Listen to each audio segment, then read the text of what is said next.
Figurez-vous qu'avec des potes, on a été voir Sinners. Vous voyez Sinners? Est-ce que vous avez vu Sinners? Quoi qu'il en soit, nous, on a vu Sinners, puis on a parlé de Sinners, et surtout, on a vu plein de gens parler de Sinners. Partout sur internet, dans des articles, sur YouTube, sur les réseaux sociaux, etc. Alors, vous avez peut-être loupé ça, mais un peu partout, on a vu des gens réagir, en bien comme en mal, en dire des trucs très fins, d'autres nettement moins, faire des petits reels pour parler d'un perso, même mineur, qui les a marqués, relever le moindre petit détail un peu malin, y aller de leur décryptage sur tel ou tel thème, sur des choses, des fois anecdotiques, qui les avaient particulièrement touchés, énervés ou amusés. Faire des vannes sur le vieux trope des vampires qui peuvent pas rentrer si tu les y invites pas, sur comment eux ils auraient réagi sur tel ou tel moment manifestement déjà un peu culte, mais pas juste des vannes, hein, des tas de sketchs, de parodies, de détournements, de créations originales. Pour vous dire, Rocky Road to Dublin, la putain de chanson traditionnelle irlandaise du 19e siècle, est devenue une trend, une tendance sur TikTok et sur les plateformes de musique. Avec plein de gens qui refont la choré, qui rejouent la scène, alors on a revu Sinners, et faut qu'on en parle. Parce que c'est pas possible. Je veux dire, dans le sens où il y a un truc derrière tout ce phénomène culturel autour du film, qui, de prime abord, pourrait être un film popcorn qui a juste bien pris. Mais quand on y pense, c'est évident. Sinners est un film impossible. En tout cas, impossible jusque-là. Puisque, manifestement, là, il existe. Et la preuve du pudding, c'est qu'on le mange, comme disait l'autre, et comme disait Nelson Mandela, avant que ça se retrouve sur des posts LinkedIn inspirants de développement personnel nul, c'est impossible jusqu'à ce qu'on le fasse. Et oui, Mandela, il disait ça pour des trucs un peu plus importants, mais bon. Impossible, pas pour des questions techniques, hein, comme effectivement certaines prouesses du style le dédoublement de Michael B. Jordan qui se donne des clopes à lui-même sur un unique plan qui bouge, ni même fondamentalement sur le fond, sur ce qu'il dit, même si, bon ça évidemment on va en parler. Non, impossible au sens de ce qu'il est, c'est-à-dire en tant que film grand public à gros budget. Alors, rassurez-vous, hein, déjà, si vous n'avez pas vu le film, bon, forcément, on va devoir divulgacher quelques trucs importants, mais on va pas non plus rentrer dans les détails de l'intrigue, parce que c'est pas le sujet. Donc, si vous vous en foutez un peu, pas de souci, normalement, vous serez pas perdu, et si, finalement, vous décidez de le voir, l'expérience sera encore pas mal préservée. Surtout, rassurez-vous, on va prendre le temps. D'autant que vous allez voir, pour bien prendre conscience de ça, on va pas pouvoir juste balancer des réactions et des hypothèses sorties de notre chapeau. C'est pas ce genre de chaîne. Les avis, vous le savez, c'est comme les trous du cul, on en a tous un, et certains ont manifestement un transit très abondant. Attention, avec Sinners, si tu es blanc, tu risques de passer un sale quart d'heure. So what's going on after this? New Beyonce video. Oh, man. Non, pour ça, va falloir faire l'effort de resituer tout ça dans un contexte, une histoire de l'industrie du divertissement, dans le temps long, donc perdons pas plus de temps. Nous interrompons votre programme pour vous parler du partenaire de cette vidéo, Métal Hurlant. Métal Hurlant, c'est LE magazine de science-fiction créé par Moebius, Druillet et Dionnet dans les années 70. À l'époque, le genre était le premier à imaginer l'avènement des nouvelles technologies informatiques et cybernétiques. 50 ans plus tard, alors que la Silicon Valley a réalisé ses pires fantasmes et ses meilleurs cauchemars, Métal Hurlant est toujours là pour faire vivre une SF pointue, visionnaire et irrévérencieuse. Dans cette vidéo, il sera question de progrès et d'une plongée dans la longue histoire de la culture populaire. Ça tombe bien parce que le progrès, la SF, ça l'a toujours travaillé. Après tout, c'est autant les merveilles du génie humain qu'un abruti qui envoie une bagnole dans l'espace en faisant des saluts romains. Et c'est le thème de ce nouveau numéro. Près de 300 pages du meilleur de la BD internationale, dont une histoire signée Xavier Dorisson et Stéphane Servin, une nouvelle illustrée par le maître de l'étrange Nicolet et le retour au scénario de notre Jean-Pierre Dionnet national, mais aussi des articles et des interviews. Vous pouvez le retrouver dans un bon vieux kiosque, mais aussi, grâce aux merveilles de la technologie, jusqu'à 20% moins cher, en vous abonnant via le lien en description pour soutenir cette chaîne, tout en recevant chaque nouvelle sortie directement sur votre paillasson. Merci à eux, on reprend le cours de nos activités. Donc, Sinners est un film sorti en avril 2025, réalisé par Ryan Coogler, auréolé des succès des sagas Creed et de Black Panther, avec son acteur fétiche Michael B. Jordan. Tellement fétiche qu'on le retrouvait déjà dans les deux autres, et que là, on en a deux pour le prix d'un. Ce qui me rappelle cette excellente phrase d'accroche de Twin Dragons, où Jackie Chan jouait aussi des jumeaux, Jackie Chan enfin réunis à l'écran. You boys twins? Nah, we cousins. Sinners n'est pas du tout une petite production. On approche quand même les 100 millions de dollars, mais clairement, c'était pas le truc sur lequel on misait plus que ça par rapport au genre de blockbuster qui rapporte gros en ce moment, en particulier à la Warner. Ok. Et oui, parce que dans ce paysage, ce film qui sur le papier a l'air d'être un concept popcorn assez passe-partout, fait figure d'outsider inattendu. Déjà, et ça c'est tout con hein, mais dans cette industrie c'est déjà incroyablement audacieux, c'est un scénario original. Pas une suite, et encore moins d'une grosse franchise nostalgique, pas un revival, enfin, quoique, mais pas comme d'hab, pas une adaptation de comic book, de roman à succès ou de licence, pas même une adaptation tout court. Pour vous dire, sur les 15 plus grands succès de 2025 dans le monde, Sinners est le seul pour qui c'est le cas, à l'exception du film autour de la Formule 1. Vous avez remarqué ça, tout ce bazar là pour donner de la hype à la Formule 1, enfin bref. Et comme on l'a dit, carton plein, avec non seulement un vrai succès commercial et critique, mais carrément ce petit phénomène qui fait qu'on peut dire sans trop se mouiller que ça va devenir un film culte bien générationnel. En tout cas, sans doute plus que, je sais pas, Captain America 2000, Mission Impossible, Tom Cruise ne meurt jamais, ou Brad Pitt coûte 2 fois plus cher que sa voiture. C'est vrai, on a calculé. Ah je vous dis, c'est du sérieux ici. Hein. Bon. Et de quoi ça parle? Eh ben, Sinners se déroule en 1932 dans l'état du Mississippi. On y suit le jeune Sammy Moore, alias Preacher Boy, surnom qu'il doit au fait que Sammy, au grand dam de son papa, il est plus tenté par le blues que la messe et il s'apprête à vivre ce qui va devenir à la fois la plus belle journée et la plus terrible nuit de sa vie. Car il va se laisser engrainer par les frères Smokestack, respectivement Smoke et Stack Ranger du Vice, deux gars du coin bien badass, vétérans de la Première Guerre mondiale, qui sont ensuite partis officier dans la pègre de Chicago et qui reviennent dans leur bled natal avec quelques richesses acquises, aucun doute là-dessus, tout à fait légalement, pour ouvrir leur établissement. Ce qui est étrangement un pitch classique de film de Noël. Sauf que l'entité fantastique qui veut pénétrer la nuit dans la baraque, c'est un vampire. Et qu'on n'est pas à Noël, on est dans le sud des États-Unis, dans les années 30. Et là-dessus, petit point historique quand même, parce que c'est central et pour le film et pour les sujets qu'on va aborder plus tard. Donc ça, vous savez, hein, aux États-Unis, globalement, il y avait le Nord, qui reposait sur un mode de production industriel, et le Sud, plus agricole, sur l'esclavage. Jusqu'à une guerre civile, la fameuse guerre de sécession, emportée par le Nord, ce qui met fin d'abord par la force à ce système. Et si vous voulez en discuter plus, vous allez voir notre vidéo sur le film Free State of Jones, qui aborde beaucoup d'éléments de tout ça. Ce qu'il faut avoir en tête là, c'est que sur le papier, ils ont été affranchis, mais la condition des Afro-Américains n'a pas complètement changé, et ce, pour des raisons structurelles. Un exemple devenu emblématique, c'est la promesse qu'ils obtiennent 40 acres et une mule, promesse qui, en réalité, n'a jamais vraiment été envisagée par le gouvernement, mais qui était très répandue. D'autant que ça allait être compliqué pour eux d'en acheter des terres, vu que ils étaient esclaves avant, quoi. Résultat, même s'il y a eu des transferts de terres, la propriété des plantations appartenait toujours largement aux anciens esclavagistes, et c'est ce qu'on voit dans le film. De plus, il y a eu une réaction très violente à cette période dite de la reconstruction. Des lynchages, des assassinats, des intimidations pour que les Noirs votent pas par exemple, quand ils truquaient pas purement et simplement les élections, et globalement les empêcher de faire quoi que ce soit. C'est ce qui va donner naissance au premier Ku Klux Klan. Premier car il va finir par disparaître avant les événements de Sinners, mais vous allez voir parce que ça aussi c'est une franchise nostalgique à succès, d'où par exemple... Shit. Klan don't exist no more. Tout ça jusqu'à ce que les sudistes reprennent la main et obtiennent un deal, le compromis de 1877. Parce que c'est vachement bien d'avoir un esprit de compromis, surtout avec des suprémacistes. Hein. Ce qu'on appelle aussi le corrupt bargain, le marchandage corrompu, est négocié à cause d'une élection présidentielle très contestée, et en gros, on rétablit pas l'esclavage quand même, mais on leur lâche la bride. Pour vous dire l'ambiance, en 1898 à Wellington en Caroline du Nord, les élus venaient d'un mouvement qu'on appelait populiste, en gros une alliance de petits paysans blancs et des anti-esclavagistes, dont évidemment la population noire. Et ça plaisait pas aux suprémacistes blancs, aux anciens confédérés, mais aussi aux grands propriétaires terriens et aux businessmen du coin. Alors, qu'est-ce qu'ils ont fait? Ils se sont alliés de leur côté pour faire campagne contre eux, jusqu'à les menacer physiquement et empêcher les gens de voter. Ils ont poussé les élus à démissionner sous la menace du flingue pour mettre des gars à eux. Et en fait, ils se sont carrément armés en masse pour en bannir certains et massacrer les autres.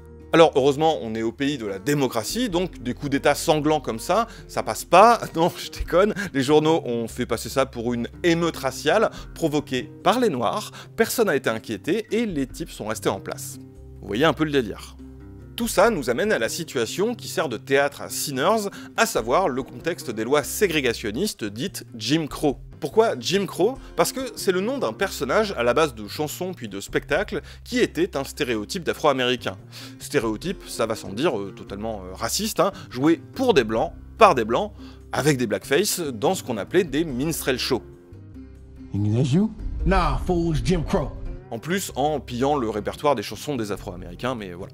Alors même si en fait c'est assez fou quand on creuse cette période, parce que tu te rends compte que certains de ces spectacles étaient faits par des blancs abolitionnistes, contre l'esclavage, qui voulaient montrer la condition des Noirs, notamment dans tout un tas de pièces adaptées de La Case de l'Oncle Tom, qui est un roman abolitionniste très populaire, même si du coup certains gommaient un peu la partie politique.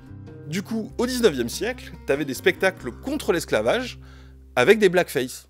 Pareil, gardez bien ça à l'esprit hein, concernant l'évolution culturelle sur le temps long, c'est important.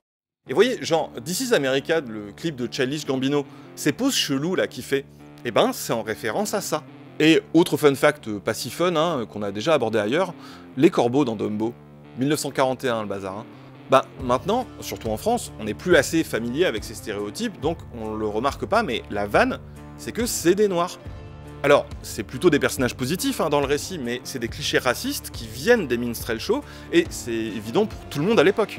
Et pour vous dire, le nom du chef, c'est Jim, et c'est un corbeau, Jim Crow. Excellent. Ah, on pourrait plus faire ça maintenant, hein. Vraiment le wokisme a tout cassé. Hein. D'ailleurs, le remake de 2019, ils auraient pu en profiter pour faire un truc intelligent là-dessus, quoi, retourner un petit peu le truc. Sauf que comme c'est Disney et que faut plus compter sur Tim Burton pour faire le moindre truc un peu courageux, eh ben non, ils ont juste viré les corbeaux, quoi, hop, sous le tapis, et la plume, elle est blanche, c'est bon, le racisme, ça existe plus. Tout ça pour dire que le terme est devenu péjoratif pour parler des Afro-Américains, au point de donner son nom à ce système de ségrégation raciale. Ça vous en dit assez long sur le principe qui motivait ces lois sur le papier, séparés, mais égaux, bien sûr. C'est comme si tu nommais des lois d'apartheid, mais à égalité, avec des surnoms racistes que je dirais évidemment pas, mais qu'on a aussi en France. Vous voyez un peu le niveau. Bon là, on peint ça à gros traits, hein, mais c'est nécessaire pour comprendre le film lui-même à l'intérieur de sa diégèse. Par exemple, le petit estaminet qui sert à la fois de quasi huis clos et d'enjeu principal à l'action, c'est plus précisément un juke joint, aussi appelé barrel house, c'est-à-dire un établissement qui permettait aux Afro-Américains affranchis de boire des coups, faire de la musique, danser ou jouer à des jeux d'argent dans cette période de ségrégation. Et c'est aussi nécessaire pour comprendre ce qu'est le film en tant que film, vous allez voir. C'est là, maintenant qu'on a tout ça, que je peux avancer quelque chose qui me paraît expliquer beaucoup du phénomène autour du film. Et là-dessus, je précise que je dis pas ça parce que je trouve le film exceptionnellement parfait, hein, c'est pas la question. Par exemple, à titre personnel, je trouve qu'il aurait gagné à aller plus loin justement dans ses ambitions, et qu'il sous-utilise pas mal de ses très bonnes idées. Il y a notamment cette idée centrale que chacun porte par la musique, à la fois l'héritage de ses ancêtres et le potentiel des générations futures. Ça donne un plan séquence assez surprenant, qui est vraiment un des trucs qui va rester du film, mais cette idée formelle, elle aurait pu donner d'autres trucs, comme dans cette fameuse scène de Rocky Road avec l'antagoniste irlandais qui est avec tous les gens de toutes les origines, où je pense qu'il y avait vraiment un truc hyper stylé à faire en ramenant tous ces fantômes passés, présents, futurs de chacun des protagonistes pour que ça se mêle avec la chanson irlandaise traditionnelle. Mais non, t'as juste une petite note finale un peu blues et c'est tout. Bon, vous voyez bien que je chipote, hein, là, mais il y a plein de petits regrets comme ça. Pareil, les chasseurs de vampires Shakta méga stylés, là, ils ont jamais ce genre de séquence, et on les revoit même plus du tout, alors qu'ils sont cités dans les folklores musicaux. Bref, mes petites critiques perso, on s'en fout un peu, hein, c'est juste pour dire que c'est pas une question que le film soit extraordinairement ambitieux non plus. Mais c'est pas simplement le fait qu'il soit une création originale qui le fait ressortir du tout venant des blockbusters. Sur la forme, c'est un pur film de genre, en l'occurrence d'horreur, très pop et bourré de références, notamment à l'héritage musical afro-américain. Il revient aussi aux bases du folklore vampirique, hein, vraiment l'ail, les pieux, etc. Et ça paraît con comme ça, mais on s'est rendu compte que beaucoup de gens des plus jeunes générations découvraient certains de ces tropes classiques qui s'étaient un peu perdus, hein, comme le coup de l'invitation à entrer qui est une mécanique centrale. Mais en plus, le film a une structure assez particulière. C'est globalement un film fantastique de plus de 2 heures, avec une exposition très longue qui prend son temps pour mettre en place les enjeux, la situation, les personnages, ce qui fait que l'action en huis clos arrive assez tard. Et oui, tout ça, ça rappelle clairement la même chose dans Une nuit en enfer, ce qui n'aura pas échappé à certains forceurs de Rodriguez et de Tarantino, mais regardez d'autres films par pitié. Mais au-delà de la vanne, en fait, eux-mêmes, là, ils prenaient ça à un certain cinéma de genre pour en faire un film très cool, mais sans prétention à une quelconque profondeur, plutôt comme un hommage à ces séries B qu'ils affectionnent, et surtout pas un blockbuster. Et justement, autant c'est pas du tout rare dans ce cinéma-là, mais tout de suite beaucoup plus dans une grosse prod de studio actuelle, normalement ultra calibrée, qui a une vraie aversion pour des structures narratives comme ça, un peu hors des clous, un peu clivantes. Donc là, on a un long film de genre à l'ADN très pulp, doublé d'un film musical, pas au sens une comédie musicale, hein, mais organisé autour de moments musicaux, avec en plus des thématiques qu'on trouverait pas de manière aussi creusée, ni dans une zèderie un peu gonzo, ni dans une marvellerie à centaines de millions de dollars. Et pourtant, ça a pris. Sans doute d'ailleurs grâce à ça, avec un bouche à oreille vraiment solide, ce qui lui permet de faire un super résultat et de rester bien visible dans les salles, et même d'être reprogrammé par la suite. Sur le fond, on a donc tous ces éléments qu'on a vus, à la fois très explicites et très précis, très justes, le film en est truffé, et c'est ce qui fait que les gens aiment beaucoup les décrypter, les dénicher, à travers une réplique, une interaction, une situation, et ça concerne pas que la question de la période historique. I needed to ask you this question. Why twins? Why twins in this movie? If you know the history of foundational Black Americans, they come from West Africa, right? In Nigeria, there is a deity, a twin deity in the Yoruba religion, you know, Yoruba people over-indexing the birthright of fraternal twins. Tenez, pour que vous ayez un exemple. Putain. Le méchant. J'ai écrit ce bouquin, Le syndrome Magnéto, sur les méchants dans la pop culture qui ont l'air d'avoir un peu raison tout en restant le méchant. Et ben là, notre vampire irlandais, je l'aurais totalement mis dedans, hein. Alors en plus, j'ai vu des commentateurs analyser ça sur le mode « Ah ben super, c'est le méchant blanc contre les gentils noirs hein. ». Et en fait, je sais pas, surtout si votre activité c'est de parler des films sur internet et que des gens vous écoutent, peut-être le minimum syndical, ça serait de faire un peu d'analyse et pas juste projeter vos angoisses. D'autant que là, si vous l'avez vu, vous savez que c'est pas un film particulièrement hermétique. Non, c'est pas du tout ce qu'ils ont fait, au contraire, c'est très juste parce qu'ils reprennent la figure du vampire, qui en l'occurrence est irlandais, et donc ils se méfient de lui parce qu'il est blanc. What if they just came the same? And what if somebody spills something on them? Step on their shoe, look at their woman a bit too long, we gonna have a bigger problem than just a fight. Sauf qu'en fait, je spoil son plan, hein, désolé, c'est vraiment un méchant syndrome Magnéto, parce que son constat, c'est qu'ils pourront jamais dépasser leur oppression, et donc son projet, c'est transformer tout le monde pour qu'ils soient tous égaux et ensemble. You ain't safe here. No matter how many guns or how much money, they gonna take it from you when they want. Now that we got numbers, we'll probably go to that old bigot and rectify him too. Et ce qui est très bien vu là-dedans, c'est justement qu'ils font un parallèle avec la condition et l'histoire des Irlandais, qui sont désormais considérés comme blancs aux États-Unis, mais étaient un peuple colonisé, à qui on a imposé une culture, pris ses terres, exploité, etc., avant de devoir venir en masse aux États-Unis, être pas hyper bien traité, hein, même si, évidemment, le parallèle a ses limites, hein, c'est pas du tout la traite et l'esclavage, mais il y a ces petits points de convergence qui font que le perso est intéressant et les thématiques malines. Genre ça, là. The man who stole my father's land forced these words upon us. I hated those men, but the words still bring me comfort. Ça, c'est hyper précis. Le vampire, comme il est hyper vieux, il peut faire un parallèle sur le fait que tant les Irlandais que les Noirs américains se retrouvent dans leur démarche d'émancipation dans la religion chrétienne, respectivement catholique et protestante, quand bien même cette religion a été imposée à leurs ancêtres. C'est vraiment pour des trucs comme ça que la hype autour de Rocky Road to Dublin, elle est vraiment géniale. C'est une des grosses chansons traditionnelles irlandaises et c'est pas du tout une des plus contestataires ou politiques en soi. Ça raconte les galères d'un type sur les routes, mais c'est quand même un choix qui a du sens dans la thématique parce que c'est un type qui erre comme ça, loin de chez lui, et c'est tout con. Mais ces chants traditionnels, c'est aussi des chants collectifs qui sont faits pour être chantés à plusieurs en travaillant, au pub, sur les routes. D'où ce côté en chœur, les claps dans les mains, le rythme, etc. C'est quasi un hymne national, un vrai marqueur culturel et un moyen d'expression, comme pour d'autres dans le film avec le blues. Et tenez, l'acteur Jack O'Connell, il est, comme son nom l'indique, irlandais, et ce qu'ils savaient pas quand ils l'ont casté, c'est que la danse traditionnelle qu'il devait faire, eh ben, il sait la faire depuis qu'il est tout petit, mais il le met jamais sur son CV parce qu'il se dit que tout le monde s'en fout. Du coup, il était trop fier de pouvoir faire ça. Was that something you could do already, or Tell did the you? story, man. No, it's really interesting. Yeah. So imagine my surprise when I'm reading this. You know, he breaks out into traditional Irish dancing. So okay, that's in the locker as well. Voilà quelque chose qui, je crois vraiment, explique l'engouement autour du film, alors que c'est ni une œuvre indé d'une ambition radicale, ni un blockbuster calibré pour le box-office.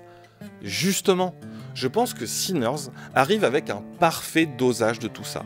Un équilibre très bien trouvé entre pur divertissement popcorn et juste ce qu'il faut de profondeur, aussi bien formelle que thématique. C'est-à-dire que c'est juste assez accessible pour un grand public qui veut avoir un gros truc fun bien prenant, et en même temps, ça a juste assez d'ambition, de petits détails, de trucs malins, de fond à creuser pour que ça les passionne, pour qu'ils y cogitent encore après et que les gens aient envie d'en parler. Et ça se voit vachement dans tout le discours autour, toute l'effervescence populaire, notamment chez un public jeune qui se passionne à décrypter tout un tas d'éléments pas trop obscurs ou hermétiques, qui ne demanderaient pas des exercices d'exégèse ultra pointus, mais quand même pas donner tout cuit dans le bec. Par exemple, expliquer que le plan séquence où les commerçants asiatiques traversent la rue d'un magasin à l'autre, c'est basé sur un vrai truc, que du fait de leurs conditions, ils pouvaient être de chaque côté de la ségrégation. Et ben, ça stimule un peu plus les gens que le énième ça c'est un caméo clin d'œil à telle série Marvel que tu n'as pas vu, abonne-toi à Disney+. Et c'est le cas sur l'aspect thématique et même politique du film, qui est à la fois turbo-frontal et donne en même temps plein de petites choses à creuser. Pour rester sur l'exemple des persos asiatiques, ça a donné un débat sur est-ce que leur représentation est pas toujours cool, ou si au contraire c'est assez bien vu.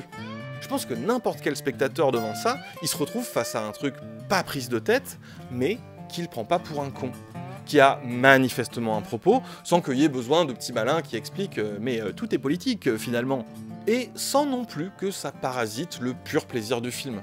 Si t'as envie de creuser, car je suis ce genre de petit malin, le film continue quand même à te donner de la matière une fois gratté la surface. Bon, maintenant que ça s'est dit, c'est loin d'être la seule raison pour laquelle un film comme ça aurait pas pu exister il y a encore pas si longtemps. Là, au mieux, ça montre que dans cette industrie, à l'instant T, c'est une petite anomalie. Non, pour toucher vraiment le cœur de l'affaire, faut qu'on s'entende, même si on voit toutes et tous un peu à quoi ça correspond, sur ce qu'on veut dire par blockbuster. Le blockbuster, on va dire moderne, c'est un modèle particulier développé par l'industrie états-unienne dont le prototype est le succès des Dents de la Mer en 1975, puis de Star Wars 2 ans plus tard. Schématiquement, il s'agit d'un film de studio qui connaît un énorme succès commercial au point que tout le monde va le voir et même le revoir, ce qui fait qu'il pète des records et reste longtemps à l'écran. D'abord pensé pour l'économie des centres commerciaux, c'est le truc que les masses vont regarder par défaut quand tu te pointes au ciné sans même trop savoir ce que tu veux voir. Parce que le film est partout, à tous les coins de rue, dans toutes les discussions, dans tous les magasins, sur les bornes d'arcade et les Happy Meal. Et pour s'assurer ça, les studios investissent sur lui un budget conséquent de production, mais aussi de communication. Même si ça a évolué depuis, puisqu'ils sont de plus en plus nombreux à se battre pour cette place, et qu'on a vu arriver des nouveaux fonctionnements, comme le fait de miser de plus en plus sur des catalogues de franchises, ça, c'est l'ancêtre des blockbusters tels qu'on les connaît aujourd'hui. C'est ce qui fait qu'il est désormais normal pour les grands studios d'investir autant d'argent, de plus en plus d'argent, dans des productions et leur marketing. Qu'on peut mettre quasiment 100 millions sur le film d'horreur d'un réalisateur à succès avec un acteur bankable qui ont fait leurs preuves dans ce circuit. Or, en remontant aux origines de ce modèle, il apparaît assez évident qu'il y a 50 ans, Sinners n'aurait pas pu exister. En tout cas, pas en tant que film de major à gros budget à destination du grand public. Non, 50 ans en arrière, un film de genre, bien pulp, horrifique, avec des vampires, de l'hémoglobine, de la grosse action, parlant de l'histoire, de la culture et de la condition des Afro-Américains, de leur point de vue avec un casting largement noir, ça aurait été de la Blaxploitation. La Blaxploitation, c'était quoi? Je dis c'était parce que ça serait assez anachronique maintenant, justement pour les raisons qu'on va aborder. Ben, au final, d'aucuns trouveraient que c'est compliqué à définir parce que c'est pas vraiment un genre. On a bien sûr des images d'Épinal en tête, hein, des types de films, de personnages, de mise en scène, de zik, etc. Mais c'est pas tant un genre qu'un modèle économique. Et paradoxalement, ce modèle, il est le produit du même contexte qui a donné celui des blockbusters modernes. À savoir qu'à partir du milieu des années 50, Hollywood subit une grosse chute de fréquentation des salles avec l'arrivée de la télévision dans les foyers. Les majors sont en manque de public et donc d'argent. Le modèle précédent de gros films à grand succès ne fonctionne plus aussi bien, et on est plusieurs fois pas passé loin que des gros budgets coulent purement et simplement des studios. C'est à l'approche des années 70 qu'un nouveau cinéma, plus émancipé, plus novateur, libéré des censures du code Hays, fait revenir les gens en salle. Et là, les costards-cravates se rendent compte d'un truc, mais alors vraiment insoupçonné, les Afro-Américains vont au cinéma. Alors, comme vous le savez, hein, les exécutifs des grands studios sont complètement hors sol dans leur entre-soi, et ils n'ont pas compris ça tout seuls comme des grands, avec l'incroyable flair qui justifie leur salaire mirobolant. Non, il a fallu qu'on leur mette sous le pif 2 succès retentissants, celui de Sweet Sweetback Badass Song de Melvin Van Peebles, qui entraîna ensuite celui du célèbre Shaft. Faut quand même resituer la gueule du paysage à ce moment-là. Non mais parce que, hein, avec tout le discours anti-woke de ces dernières années, j'ai l'impression que tout le monde a un peu oublié d'où on part. Mettez-vous bien dans le crâne qu'une actrice ou un acteur noir, dans beaucoup de cas, c'était presque de la science-fiction. C'est le moins qu'on puisse dire, puisque, par exemple, à ce moment-là, avoir Nyota Uhura dans une série comme Star Trek, c'est révolutionnaire. C'est un des tout premiers baisers entre personnes noires et blanches de l'histoire de la télé. Ce qui, quelques années avant, était purement interdit aux États-Unis par le code Hays. Oui, encore lui. Et pour vous dire l'enjeu, pour qu'elle renonce pas à continuer son rôle, il a fallu l'intervention de Martin Luther King. Tu incarnes ce vers quoi nous allons. Tu te trouves 300 ans dans le futur. Continue ce que tu fais, tu es notre inspiration. Et ouais, tout ça est pas déconnecté des enjeux sociaux et politiques. Tout ça se passe dans la foulée des conquêtes du mouvement des droits civiques, celles qui ont enfin commencé à remettre en cause les politiques ségrégationnistes qu'on voit dans Sinners. Mais vous doutez bien que nos costards-cravates ont pas d'abord vu ça sous l'angle d'une injustice à combattre, hein, mais plutôt sur le mode « dites donc, en voilà un beau marché à exploiter ». Donc, au passage, hein, quand vous voyez des discours du type oui, mais en fait, ils font ça par opportunisme pour gagner de l'argent », d'une « oui ». Bravo Sherlock, tu vois clair dans leur jeu, ça s'appelle le capitalisme. De 2, c'est pas une raison pour revenir en arrière. Un des trucs que l'industrie va comprendre avec ce constat, c'est comment amener le public noir plus au cinéma, alors qu'ils sont jamais dans le film. Alors attention, c'est pas tout à fait vrai, hein. C'est surtout qu'on leur donne presque aucun rôle dans l'industrie dominante, à part toujours les mêmes trucs, genre des sorciers vaudous. Des esclaves, des criminels, des brutes, ou toute une série d'archétypes bien ancrés dans l'imaginaire dominant. C'est-à-dire où on les recrutait parce qu'on avait spécifiquement besoin d'un noir.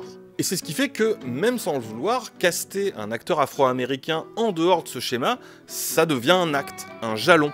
Genre, quand Romero crée quasiment à lui tout seul le genre de film de zombies avec La Nuit des Morts Vivants, il écrit pas le protagoniste pour qu'il soit noir. Il caste Dwayne Jones simplement parce que, déjà lui c'est pas un gros racelard, hein, et il produit dans un circuit à la marge où aucun gros producteur réac va l'empêcher de le faire, et où il a pas besoin de justifier son budget avec des acteurs bankable qui sont globalement tous blancs. Sauf que du coup, quand à la fin le personnage qui a survécu est finalement abattu par la police, eh ben, ça prend une dimension tout autre. Et surtout quand, à peine le tournage dans la boîte, Martin Luther King est assassiné. Martin Luther King was shot and was killed tonight in Memphis. Donc, ils prenaient bien ce qu'on leur donnait, et sans déconner, ils pouvaient déjà s'estimer heureux que ce soit plus donné à des blancs avec des blackface. Oh Seigneur! La révérence! Merci monsieur! Oh! Oh! Je dis bien donné, parce que là, faut comprendre que ce dont on parle, c'est pas juste une histoire de représentation équitable, de faudrait faire gaffe quand même à la diversité, ou je sais pas quoi, non. Le fond de l'affaire, c'est une histoire de moyens de production. Et qui les possède? Réponse courte, pas eux. Vous voyez, c'est pas juste une histoire morale de les blancs quand même, ils étaient pas très tolérants, c'est pas très gentil, non. Ce racisme, il s'exprime concrètement, matériellement, dans le fait que l'histoire sociale du pays, un pays fondé sur des politiques raciales, a produit une situation où il n'y a pas d'Afro-Américains qui possèdent des studios, et qui donc y seraient décisionnaires. De même, comme il y a peu de rôles pour eux sur le marché, eh ben, il y a peu d'acteurs qui font carrière, pareil pour les réalisateurs, les équipes techniques, etc. Et ça s'entretient comme un cercle vicieux, ça fait système. Alors il y a des réalisateurs, comme Spencer Williams ou Oscar Micheaux, qui étaient des pionniers du cinéma afro-américain. Des mecs avec leur propre équipe, qui produisaient leurs propres films, mais la plupart du temps hors des circuits traditionnels, diffusés dans des cinémas surtout fréquentés par des noirs. Et ces personnes-là insisteront auprès de leur communauté pour ne pas aller vendre leur talent en dehors pour le profit des autres qui ne font que les exploiter plutôt que de faire leur bail comme ils l'entendaient. Our own juke joint. For us and by us, just like we always wanted. Depuis longtemps, en fait, il y avait toute une industrie parallèle qui, d'ailleurs, arrivait en fait à toucher au-delà des populations afro. Par exemple, entre les années 10 et ça déclinera justement aux alentours des années 50-60, il y avait un truc qu'on appelait les films ethniques ou race movies. Alors ça, c'est assez mal documenté parce que ça n'existait pas aux yeux du grand public et que ça a fini par s'effondrer face à la concurrence imbattable de la production hollywoodienne, mais on parle d'à la louche environ 500 films, et à part une petite centaine qui ont été récupérés, c'est tout un pan de culture qui a disparu, même s'il y a pas mal de recherches en cours là-dessus.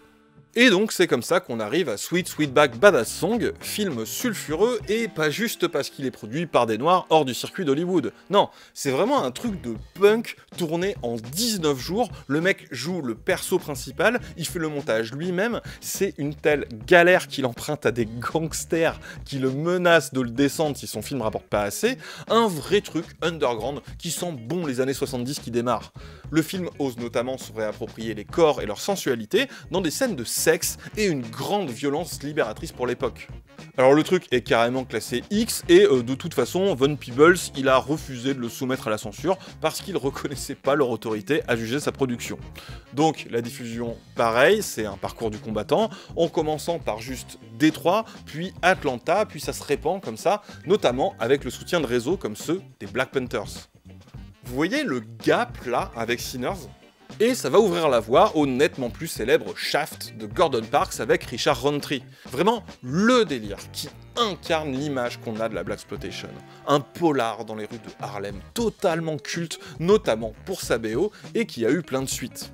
Alors à ce sujet, il serait temps de commencer à avoir une discussion un peu sérieuse sur le fait que, quitte à avoir des reprises nostalgiques, déjà, est-ce qu'on pourrait avoir un peu de nostalgie des années 70 ? Et surtout, est-ce qu'on pourrait avoir, s'il vous plaît, un remake de Shaft avec Trammell Tillman ? Je veux dire, c'est là, sous votre nez. Faites quelque chose. Au-delà de productions emblématiques comme ça, quand on dit que c'est pas à proprement parler un genre, c'est que la Blaxploitation, c'est pas tout à fait comme la non-sploitation, la nazi-sploitation ou la Bruce Lee-sploitation. Le sploitation, il l'arrange certes dans un cinéma dit d'exploitation, mais avec tout un tas de formules bien rodées, héritières de celles du cinéma bis, comme quand t'as un genre de film qui cartonne, et ben on refait le même, sans thune, avec des acteurs noirs. Donc on a des films d'aliens, des James Bond-like, ou des films d'horreur. Cinéma d'exploitation aussi, parce que là, on parle plus vraiment de trucs faits en autogestion de leur côté. Souvenez-vous, les costards cravates qui ont flairé le filon. Les Blancs qui contrôlent ce secteur pensaient avant tout que les films d'exploitation des Noirs seraient rentables, et ils pensaient que c'était le genre de film que les Noirs voulaient. Alors ils ont dit « donnez aux Noirs ce qu'ils veulent ». Ça, c'est toute l'ambiguïté de ce modèle économique. Mais justement, les contradictions, c'est souvent ça qu'il faut regarder. D'un côté, c'est un des seuls espaces d'expression disponibles pour les artistes afro-américains et leur culture. Notamment dans la musique, genre Sweet Sweetback Badass Song, c'est juste Earth, Wind & Fire la BO. De l'autre, c'est une mainmise de l'industrie sur un grand nombre de productions. Ces mêmes afro-américains possèdent toujours pas les moyens de production, ni n'ont réellement leur mot à dire. D'où la perpétuation de stéréotypes du type criminel, proxénète, la violence, les corps hypersexualisés, notamment des meufs. Bref, ça reste une logique commerciale plutôt qu'un véritable projet d'émancipation, même si ça accompagne le mouvement d'émancipation politique en parallèle et que ça va changer mécaniquement le paysage. Oui, parce que ça a beau être assez indé et marginal, ça va marquer l'histoire. D'ailleurs, je pense que beaucoup d'entre vous ont une image même un peu vague associée à la Blaxploitation, ses tropes, ses esthétiques, son époque, etc. D'autant que ce phénomène touche un peu toute la culture, comme Luke Cage pour le comic book en 72. En fait, on peut pas comprendre la culture populaire juste en regardant le mainstream. C'est aussi, et peut-être surtout, dans la marge que ça se passe. Marge qui se nourrit du mainstream, mais l'alimente en retour, et surtout le renouvelle, parce que c'est là le laboratoire, c'est là l'avant-garde. Comme dans tout, il y a bien sûr à boire et à manger, mais ça va passer à la postérité via un petit cercle de films bien identifiables. Cleopatra Jones, Coffy, Foxy Brown, Ganja et S, film de vampire, et puis même Black Caesar, le parrain de Harlem, avec Fred Williamson. Il n'y a pas Sinners sans ça. Non, à l'époque, le délire pulp vampirique, ça prend la forme de... The Black Avenger, Blackula. Oui, Blackula. Bon alors le titre est assez explicite, hein, mais on va quand même s'arrêter dessus pour l'exemple. On est en 72 et le réalisateur William Crane fait ce film où un Nigérian va voir Dracula pour lui demander de mettre fin à l'esclavage. Alors le problème c'est que, était-ce bien raisonnable de penser qu'un seigneur féodal européen qui se nourrit littéralement sur sa population serait un super allié abolitionniste ?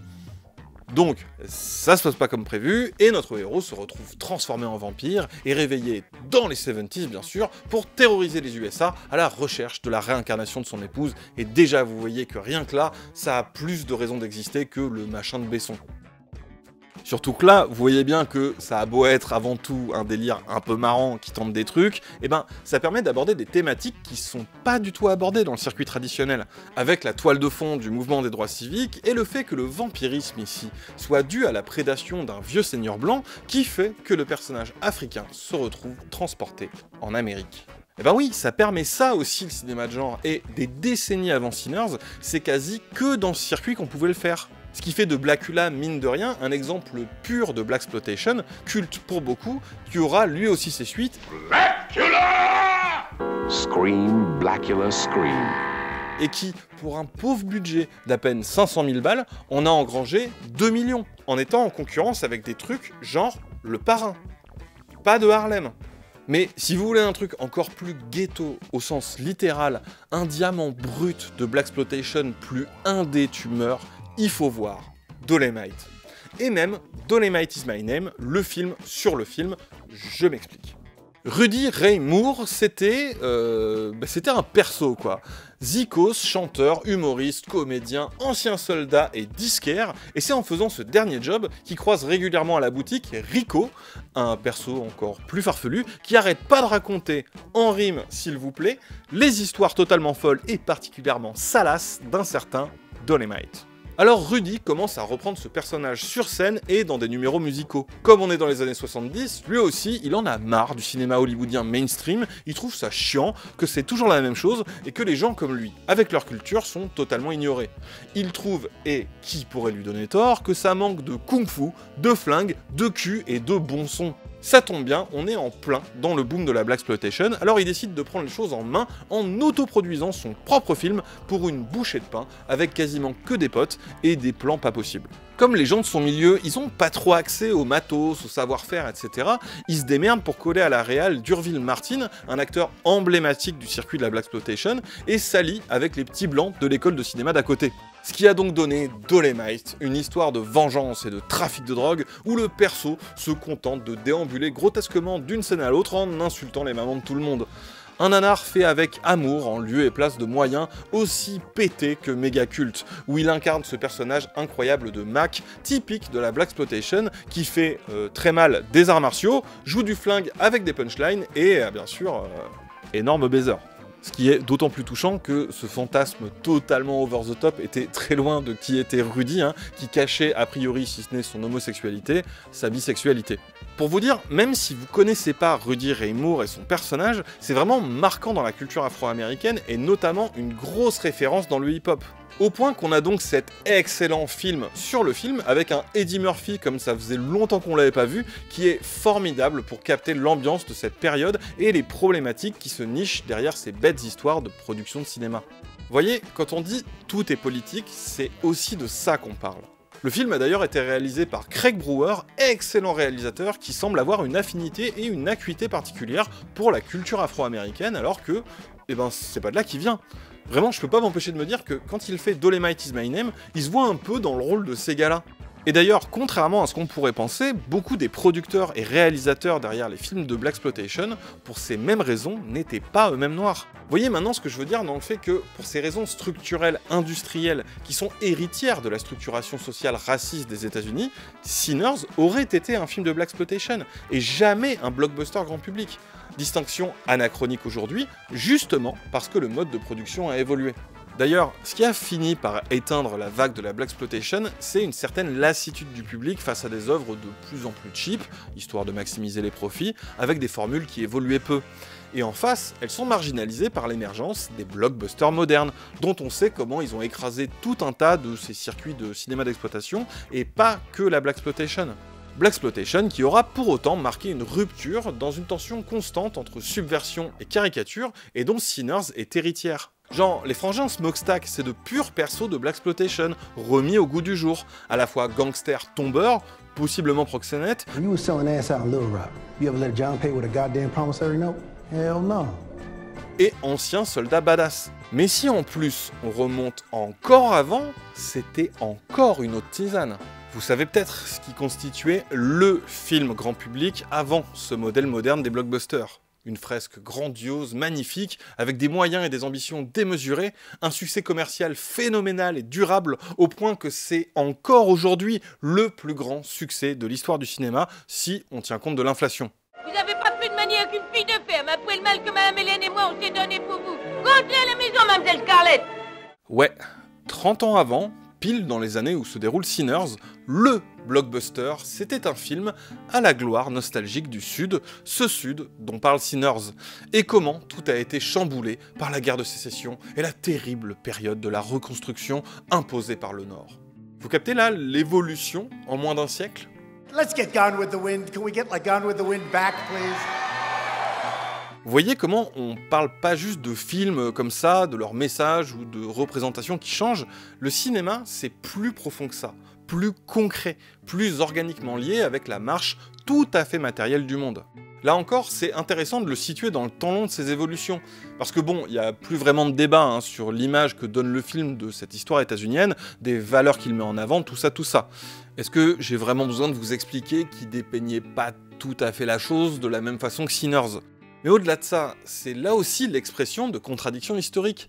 Parce que, malgré le fond du film, il aura marqué l'histoire du cinéma avec la première personne noire à gagner un Oscar, Hattie McDaniel, pour une performance hyper forte et pourtant encore située dans les archétypes raciaux dans lesquels on les cantonnait, en l'occurrence la figure de la nourrice.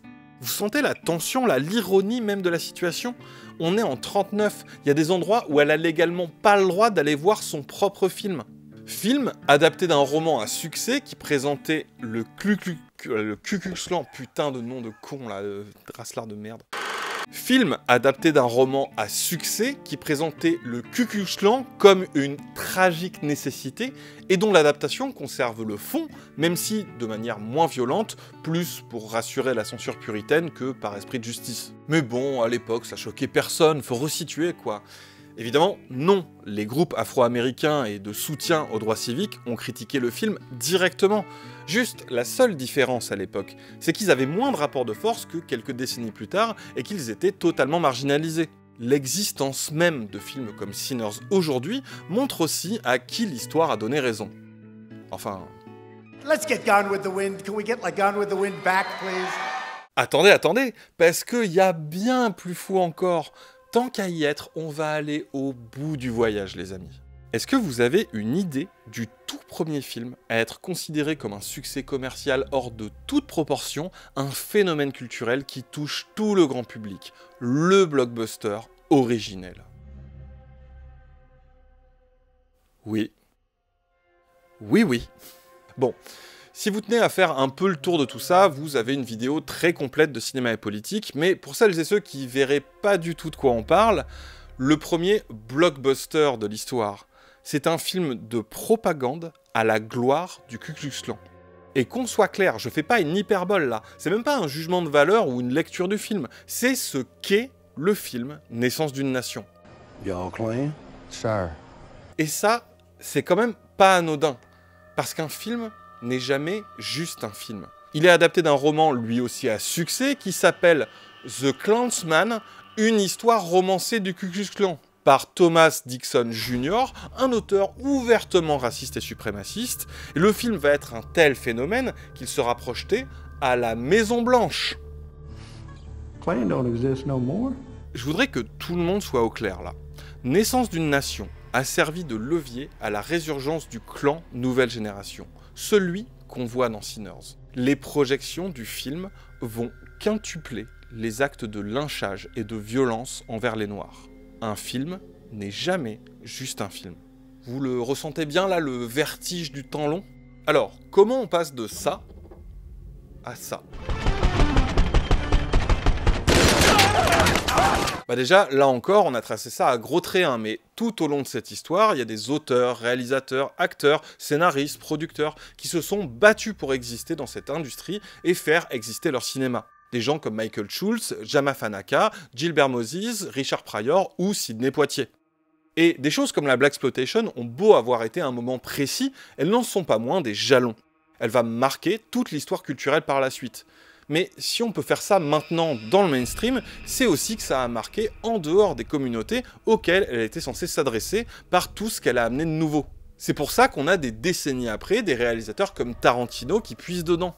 Je me souviens d'une discussion il y a longtemps avec une copine de mon âge qui disait à propos des sitcoms, sans mauvaise intention et tout à fait innocemment, « Ah mais ça me dérange si on commence à faire des trucs communautaires comme ça, à mettre surtout des gens du même milieu, de la même couleur de peau, etc. » Et simplement, elle s'est très vite rendue compte que, elle pensait pas ça de Friends déjà, et surtout qu'on avait grandi avec le Prince de Bel-Air, et personne criait au communautarisme.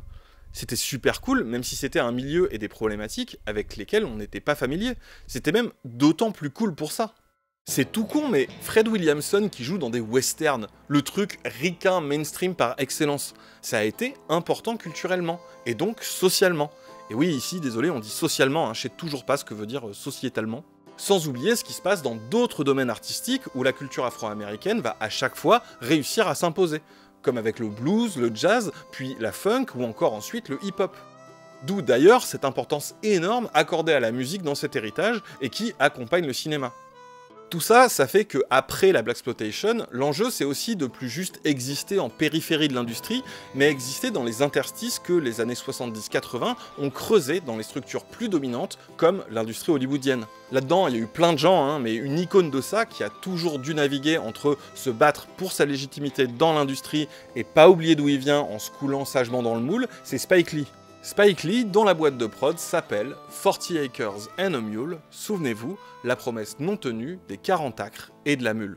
Si vous voulez un exemple concret de comment un type comme ça a fait bouger les choses, quand il sort son premier grand succès, Do the Right Thing, qui est un film ultra respecté maintenant, il y a eu une panique morale parce que certains ont eu peur que ça incite les Noirs à la violence.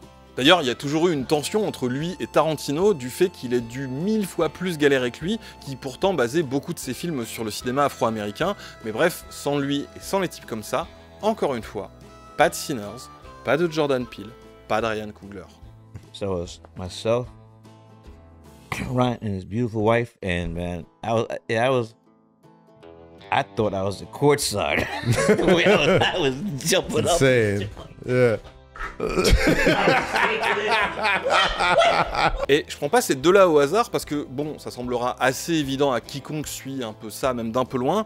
On a deux réalisateurs et producteurs à succès, à peu près de la même génération, désormais très installés dans l'industrie, qui utilisent le cinéma de genre populaire pour le renouveler en mobilisant la culture et les problématiques des Afro-Américains. Ça, ok.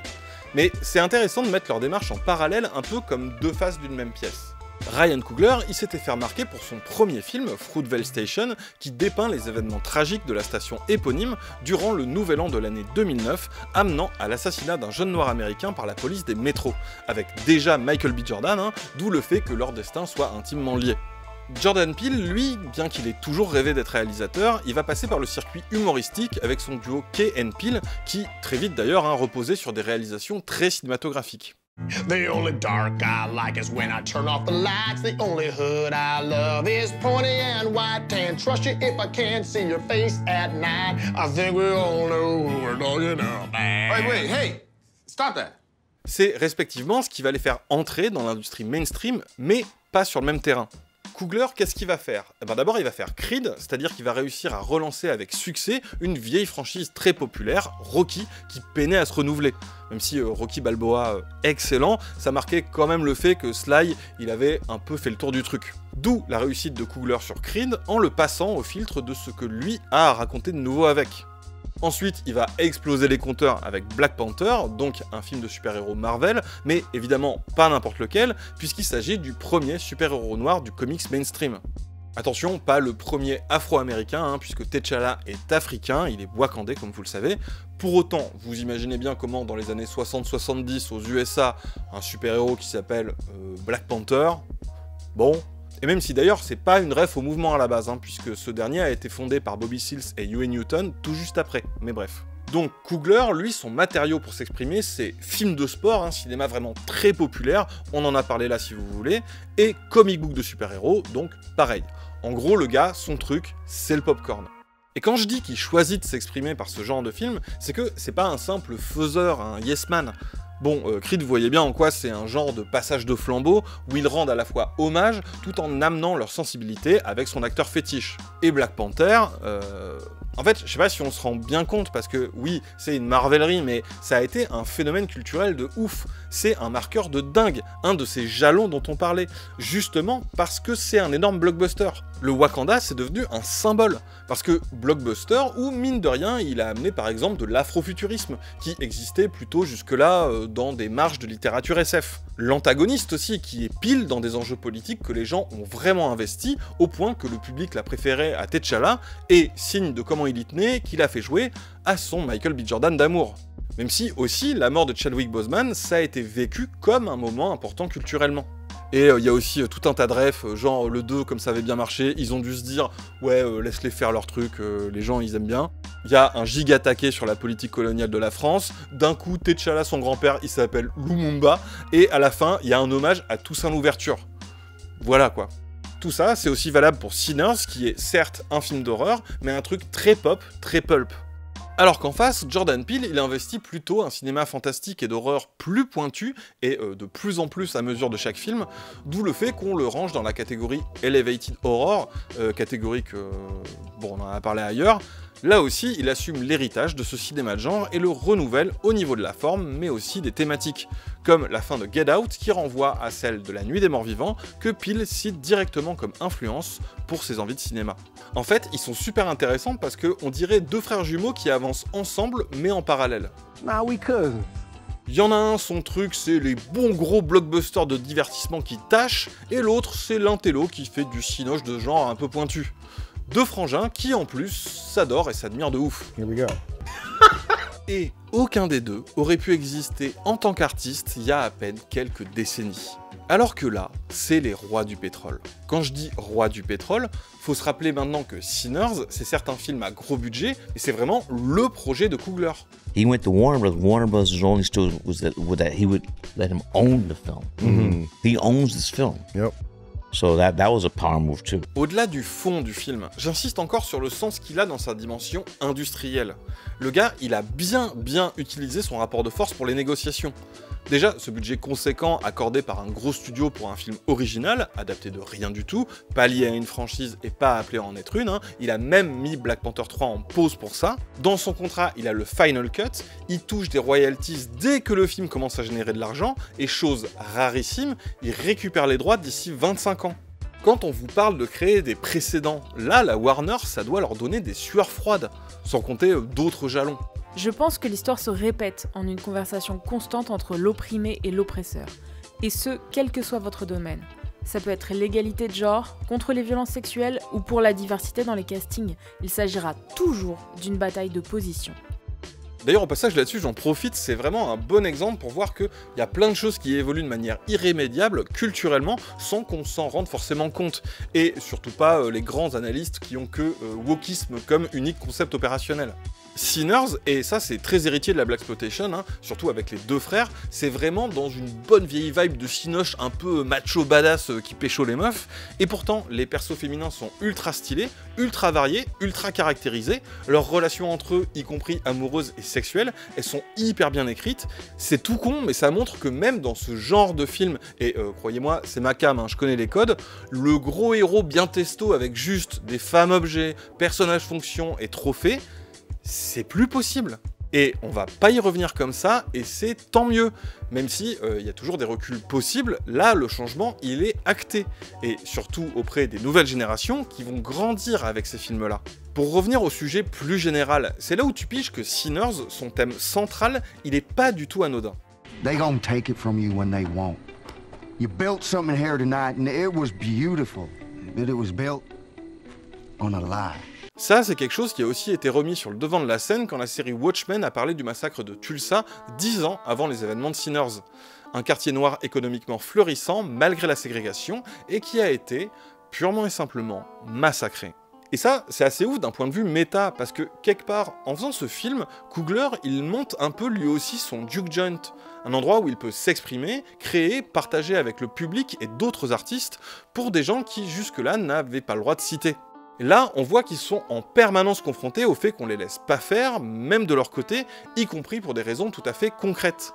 Dans le film, par exemple, ils se confrontent au fait que l'esclavage a beau avoir été aboli, les gens continuent à bosser dans les plantations et sont payés par les mêmes propriétaires en crédit qu'ils ne peuvent pas dépenser à leur guise. Parce qu'ils ont beau être libres, sur le papier, égaux mais séparés, c'est toujours pas eux qui ont la main sur l'appareil de production. Tenez, là-dessus, je vous conseille la série documentaire de Killer Mike qui s'appelle Trigger Warning. Et justement, ça a de quoi faire péter un câble aux affolés de l'anti-wokisme qui sont trop fragiles pour se confronter un minimum à des réalités qu'ils connaissent pas et à des idées qui les secouraient un peu. Dans le premier épisode, il se fait un petit défi. Aller à un de ses concerts en utilisant que des trucs, transport, commerce, consommation, dont des Afro-Américains seraient propriétaires. Eh ben, vous verrez. C'est compliqué. Mais pas parce qu'il veut pas bosser avec des blancs ou je sais pas quoi, son duo c'est avec un autre rappeur blanc. Non, son challenge, il montre juste de manière éclatante comment est répartie concrètement, pour de vrai, la propriété des moyens de production aux États-Unis. Pas à cause d'une loi type Jim Crow, mais structurellement, parce que ça a encore des conséquences aujourd'hui.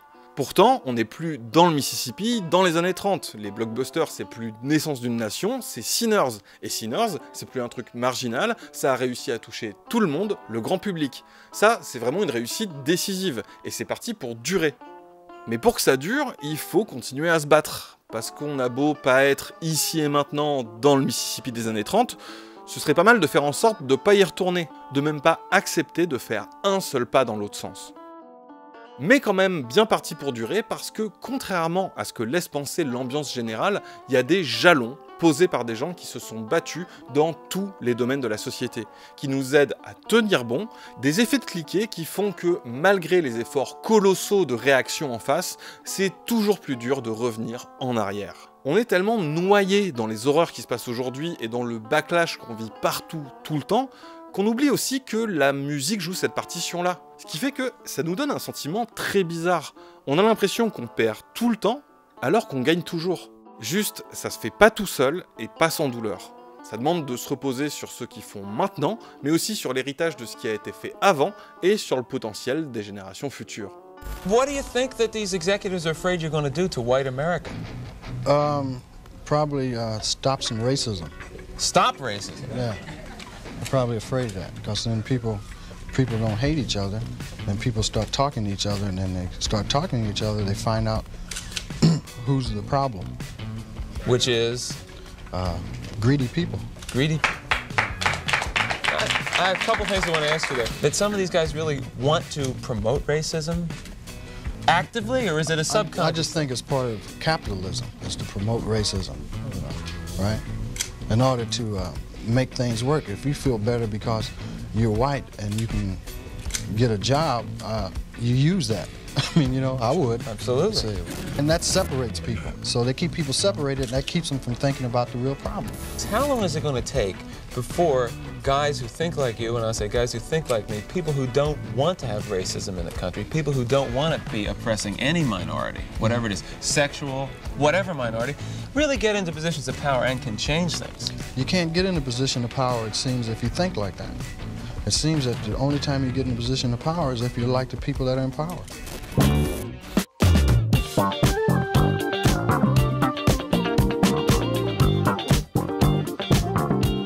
Merci d'avoir regardé cette émission. Je rappelle au cas où qu'elle est possible uniquement grâce à nos soutiens sur Tipeee et Ulule. Oui, maintenant KissKiss c'est Ulule.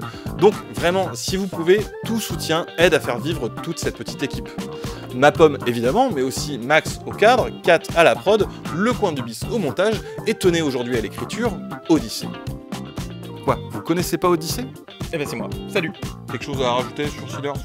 Ouais, on a le podcast Et plus si affinité où je co-host, où on a sorti justement un épisode sur Sinners avec une invitée et voilà, on brasse aussi des thématiques qui vont là-dessus. Ok, cool, merci. Et sur ma chaîne YouTube aussi, on a une vidéo sur Sinners en préparation et déjà plein d'autres petites vidéos de pop culture bien sympas à regarder. Ouais, cool, merci. Et surtout, n'oubliez pas le syndrome Magnéto dans toutes les bonnes librairies. Ça va là, l'auto-promo Je peux quand même, non je pensais que tu pouvais pas chier, quoi. Bah oui, ça va. Bon.